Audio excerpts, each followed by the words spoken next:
Hello', নমস্কাৰ সকলোলৈ। আজি 12 নৱেম্বৰ 2024 চন। এবছৰ দুবছৰ কৰি আজি 2024 চনৰ 12 নৱেম্বৰত আমাৰ অকণমানি মইনা জিনাত আক্তাৰ 4 বছৰ সম্পূৰ্ণ হ'ল। আজি আমি সেই অকণমানি মইনা জিনাত আক্তাৰৰ বাৰ্থডে উদযাপন কৰিবলৈ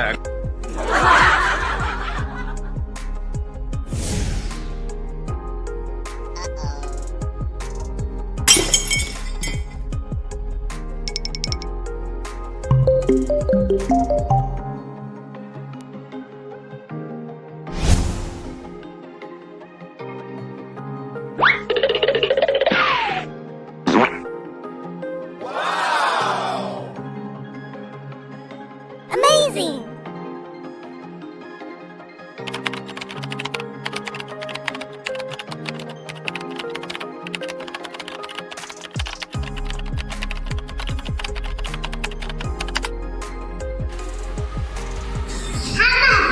এইজনী আমাৰ জিনাত আক্তাৰ।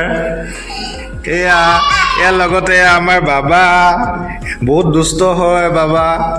এয়া আমাৰ চালমা। তেওঁলোকে বেলুন ফুলালে, বেলুন ফুলাই পুৰা উৎপাত কৰি আছে। লগতে লাইটটো জ্বলাই দিয়া জোনালী। এয়া পেহীয়েকে ৰুমবোৰ চাফা কৰি আছে।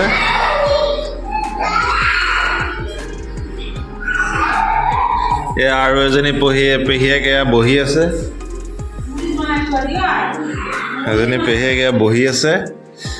তাৰপিছত এয়া জিনাতৰ মাকে কাম কৰি আছে। এয়া কি কাম কৰিছে হে?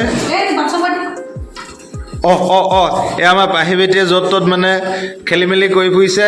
ইফালে চাফা কৰিলে পাহি বেটিয়ে ইফালে লেতেৰা কৰে। এই জিনাতৰ দাদীয়েকে পূৰা ভাত তৰকাৰী বনাই আছে। আজি ইয়াত দোৱা বুলি মানে ডাঙৰ মুৰ্গী এটা আনিলোঁ, 2.5 কেজি ওজনৰ। এয়া পুখুৰীত মাছ ধৰা হ'ল। আলু মুৰ্গী বনোৱা হ'ব, লগতে মাছ আৰু ভাজি দালি এইবিলাক বনোৱা হ'ব। পোলাও ভাত বনোৱা হ'ব। লগতে এয়া পেহাইকসকল আহি পাইছে। এয়া আৰু আপোনালোকে নিশ্চয় চিনি পাইছে এইজন হিৰো, বৰ্তমান পপুলাৰ হিৰো। ফেচবুকত বৰ্তমান খলকনি তুলি আছে। কোনোবা দিনা দেখিব গেঞ্জি নাই, কোনোবা দিনা দেখিব কাপোৰৰ লগত হেলমেট। গতিকে মাজে মাজে এইজনী ঘৈণীয়েকে দেখিব পাচলি খেতিত লৈ গিৰিয়েকক নচুৱাই আছে।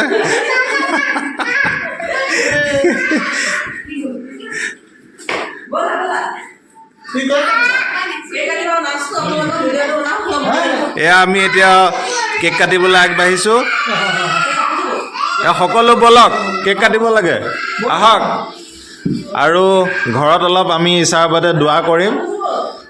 দোৱাত আমাৰ মছজিদৰ জনাবক নিমন্ত্ৰণ জনোৱা হৈছে, লগতে 2-এজন গাঁৱৰ মানুহ।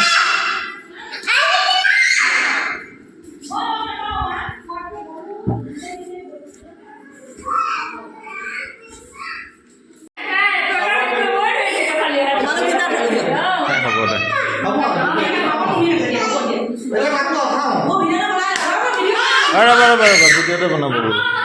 কি ভিডিঅ' বনাবি তই? ইনষ্টাগ্ৰাম।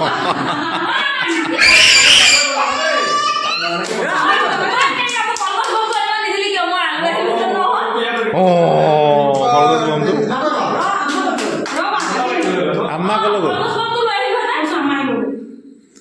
আম্মা টকাই ল'ব গ'ল।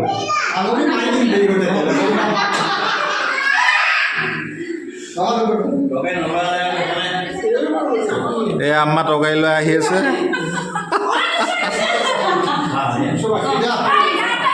বিছমিল্লাহকৈ কাটা। বিছমিল্লাহ।